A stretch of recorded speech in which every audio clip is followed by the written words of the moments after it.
अच्छी बात होती कि गियर आप भी बदलते, गियर प्रधानमंत्री जी भी बदलते। प्रधानमंत्री जी के साथ दिक्कत क्या, वो कपड़े बदलते हैं। देश में गियर बदलने वाला व्यक्ति चाहिए। अगर गियर नहीं बदल सकते आप तो आपकी स्पीड नहीं बढ़ेगी। फीता काटने गए थे, वो भी अपनी बाबाई अकेले। तो देश ये सब समझ रहा है। दुनिया का सबसे ऊंचा पुल है चिनाब नदी पर। किसने बनाया? भारत ने है ना। हाँ, भारत में है ना। हाँ, तो हमें गर्व होना चाहिए कि नहीं होना चाहिए? हाँ। देश को भी विकास के रास्ते पे जाने में, बड़ा पुल बनाने में सबसे ज्यादा समय लगता है और इसको हम स्वीकार करते हैं। जो प्रधानमंत्री होगा वो फीता काटेगा, ये भी बात है। लेकिन सपना किसने देखा था, बुनियाद किसने रखी थी, सवाल ये होता है। आज चेनाब ब्रिज का उद्घाटन किया प्रधानमंत्री मोदी ने। चेनाब ब्रिज को स्वीकृति किसने दी थी? 2003 में अटल बिहारी वाजपेयी ने दी थी। 2004 से लेकर 2014 तक 10 साल तक कांग्रेस सत्ता में रही मानव जी।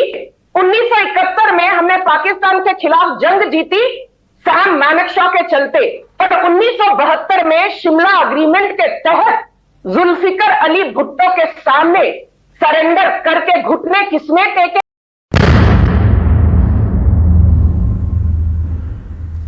Hello friends, debate square channel पर आपका स्वागत है। प्रधानमंत्री नरेंद्र मोदी जी ने चिनाब नदी पर सबसे बड़े ब्रिज का उद्घाटन किया जम्मू कश्मीर में, और उनके उद्घाटन करने के बाद विपक्षी पार्टियों ने उनको घेरना शुरू कर दिया। अब चूंकि बिहार का चुनाव नज़दीक है और विपक्षी पार्टियां बिल्कुल नहीं चाहती कि मोदी सरकार ऑपरेशन सिंदूर के बारे में कोई एडवांटेज ले सके, तो लगातार विपक्ष पूरी तरह से हमलावर है। सच्ची बात यह है इस समय विपक्ष पूरी तरह से फंसा हुआ दिखाई दे रहा है, क्योंकि वो जानता है ऑपरेशन सिंदूर तो सफल रहा है, लेकिन अब उसको किस तरीके से बोला जाए कि ऑपरेशन सिंदूर सफल रहे और मोदी जी की तारीफ ना हो पाए, जो कि नामुमकिन है।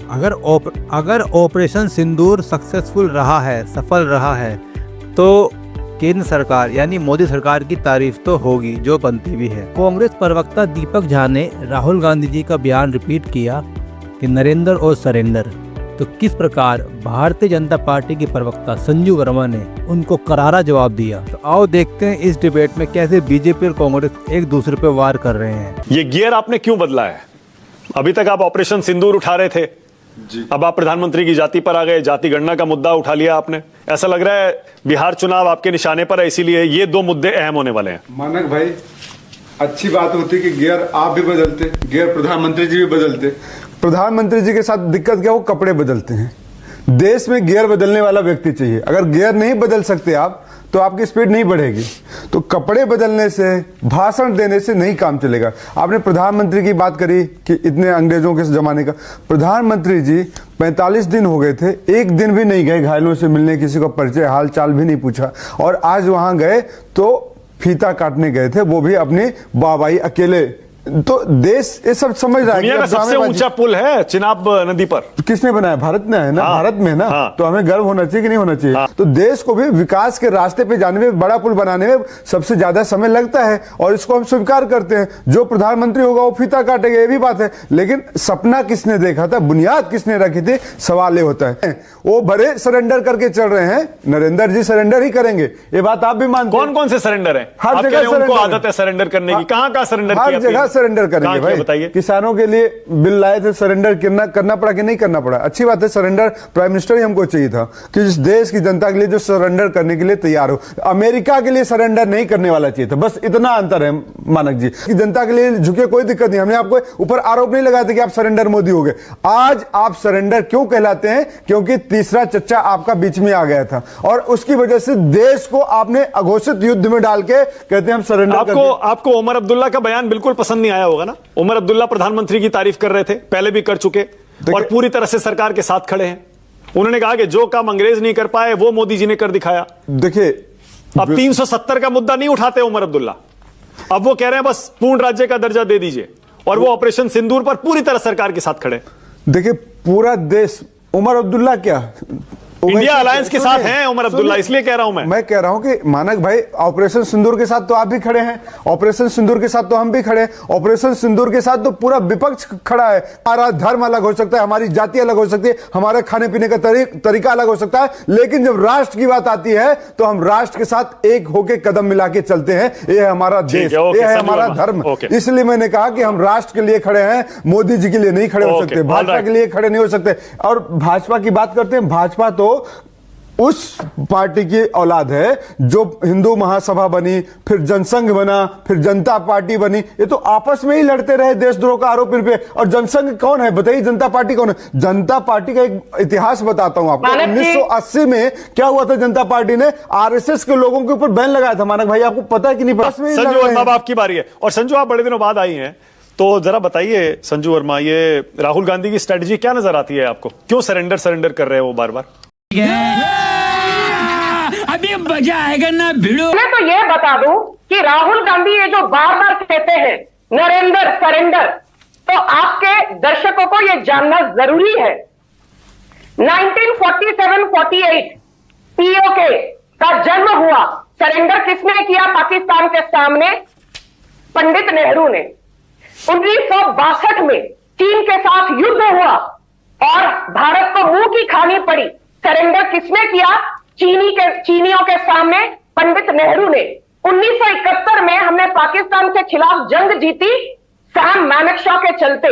और 1972 में शिमला अग्रीमेंट के तहत जुल्फिकर अली भुट्टो के सामने सरेंडर करके घुटने किसने टेके?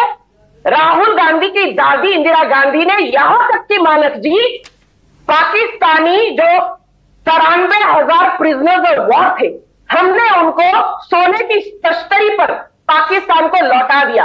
पर भारत के जो 54 प्रिजनर्स ऑफ वॉर थे, सिर्फ 54 पीओडब्ल्यूज को इंदिरा गांधी वापस भारत लाने में असमर्थ रही।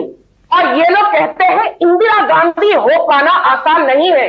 जी हां, इंदिरा गांधी हो पाना आसान नहीं है, क्योंकि इंदिरा गांधी एक इतनी छोटी नेत्री थी कि सैम मैनेक्शॉ को 36 साल अपना पेंशन तक नहीं दिया गया।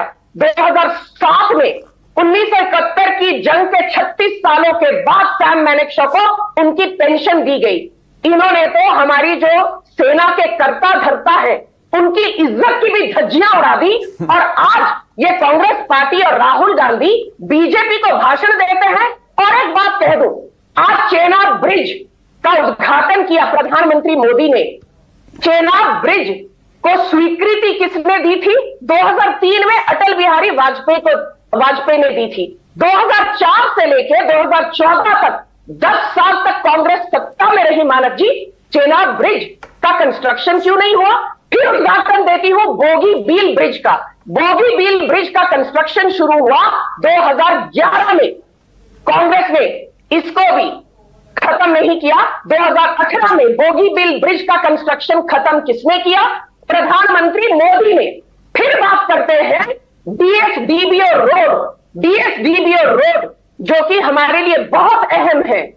यह शुरुआत की थी अटल बिहारी वाजपेयी ने 2002 में। 2004 से 2014 तक कांग्रेस ने डीएसडीबीओ रोड के काम पर पूर्ण विराम क्यों लगा दिया? इसे भी खत्म किसने किया? मोदी सरकार ने। तो जरा ये बताइए, बहुत सारे लोगों में ये छटपटाहट है, एक कसक है, इस बात का निराशा भी है कि जब हम पाकिस्तान को पूरा झुका सकते थे तब हमने सीजफायर क्यों कर दिया? आपको क्या लगता है इस पर? क्यों हम रुक गए जब हम उसे पूरा घुटनों पर ला सकते थे? मानव जी, पहली बात तो ये, सीज फायर नहीं हुआ है। मैं ये पूरी जिम्मेदारी से कहती हूं, चाहे हमारे प्रधानमंत्री हो, डीजीएमओ हो, रक्षा मंत्री हो, गृह मंत्री हो, एक्सटर्नल अफेयर्स मिनिस्टर जयशंकर हो, सबने एक स्वर में कहा है दुनिया में सीज फायर नहीं हुआ है, हमने सिर्फ एक टेम्पररी पॉज लिया है। मुझे एक बात बताइए मानक जी,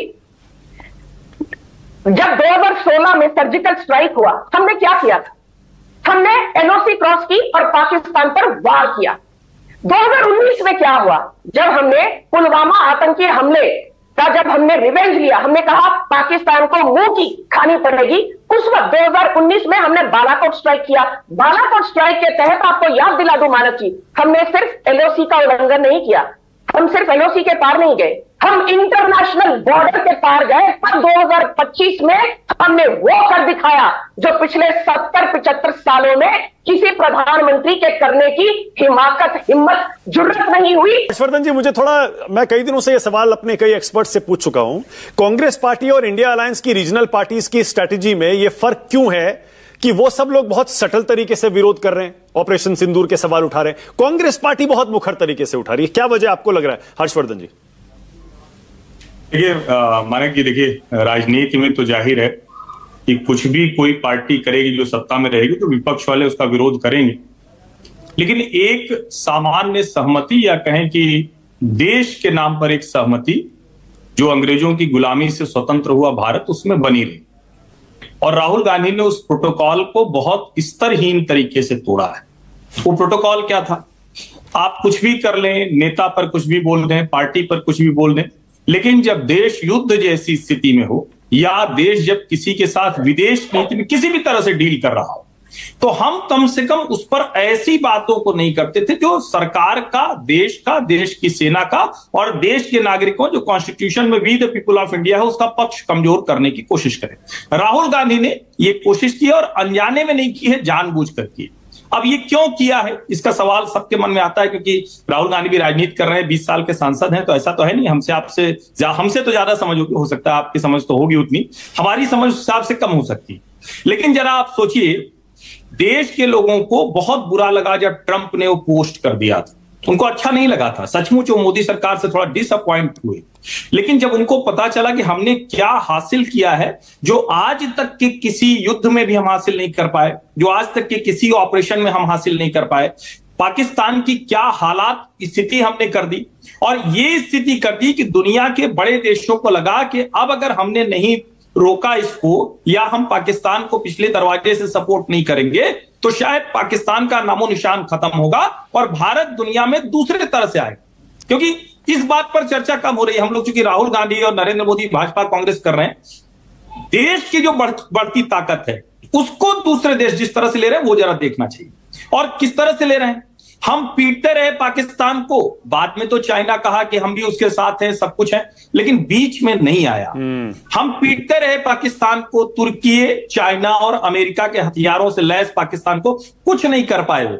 हम आयरन डोम को लेकर लोम हर्षित होते थे, हमारे यहां उससे बढ़िया सुरक्षा चक्र बन गया, हमने सुदर्शन चक्र चला दिया, हमने अपने ब्रह्मोस चला दिए, हमने आकाश तीर चला दिया, हमने सब कर दिया। सीमा पर न तो बाढ़ लगाने का काम पिछले 60 सालों में हुआ, न बंकर बनाया गया। हम लगातार लड़ाई में हैं, लगातार हमारे सीमावर्ती देश, लेकिन बाढ़ और बंकर का काम इसी सरकार ने इस तेजी में किया। 10,000 बंकर 2021 में बनाएंगे, मैं नंबर बता रहा हूं, इसको नोट कीजिए और दर्शक भी इसको ध्यान दें। लेकिन चूंकि अभी इतना बड़ा एरिया है, जो बंकर और बनने चाहिए थे, और मेरा यह मानना है कि कम से कम इतने ही बंकर जितने सीमा के इलाके उसमें हमको बनाना चाहिए। हमें इजराइल जैसा, हमें दुनिया के दूसरे ऐसे देशों जैसा होना चाहिए। ये हो गई दूसरी बात।